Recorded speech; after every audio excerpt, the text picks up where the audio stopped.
Ari is still trapped in this cocoon wrap, but before we let her out, we're going to practice something called a pass-through. And a pass-through is just a very efficient way of moving a litter over very rough terrain.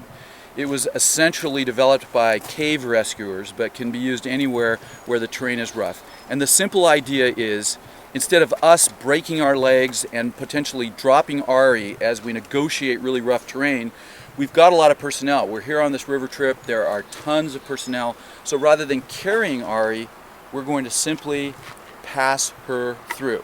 Rather than describing it, we'll show you how it works. As you'll see in a moment, we're on the edge of a fairly rugged boulder field.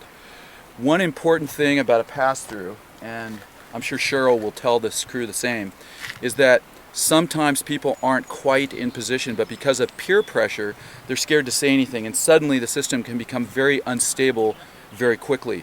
So the magic word in my book is just stop. If anybody, for whatever reason, feels that the system is out of balance and they need a moment, just say stop and everybody will freeze. If somebody says stop and everybody freezes at that point, there is never a reason to potentially get near to or actually drop a patient. I've worked on a bunch of different rescue teams, and there are different protocols for the person at the foot peeling out and making themselves available later when they become obsolete, or the person at the head peeling out.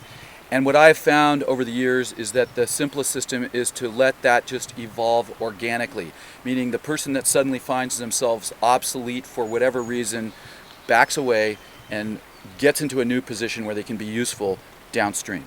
Cheryl's going to lead this pass-through, and Cheryl, the magic word today is stop if anything gets unstable. Perfect.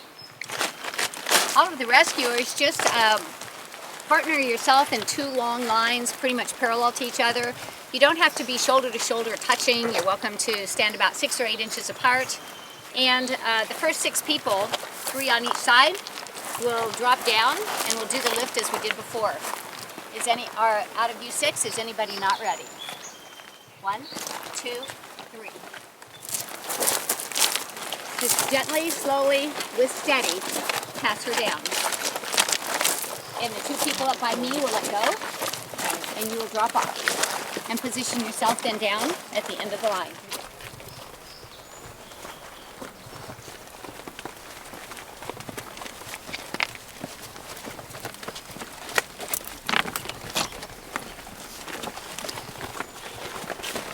I follow along with your head just so I can stay in communication with Ari. Make sure you don't drop off until the next people are ready to take over the weight of her torso.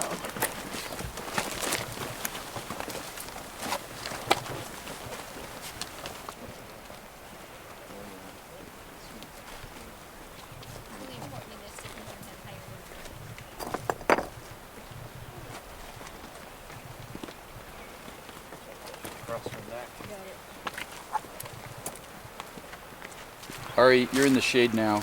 How was that on your back? Really comfortable. Did it feel like you were fairly stable in there? Yes, absolutely. And any pressure points from those paddles? No, not at all.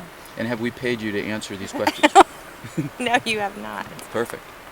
All right, so that's a cocoon wrap, and we'll talk a lot more about patient care and stabilization and transfer and litter packaging in another episode. Well, I think it's time to release Ari. She's been amazingly patient.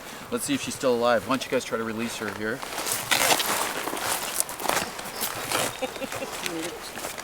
Okay, I think a round of applause for our victim.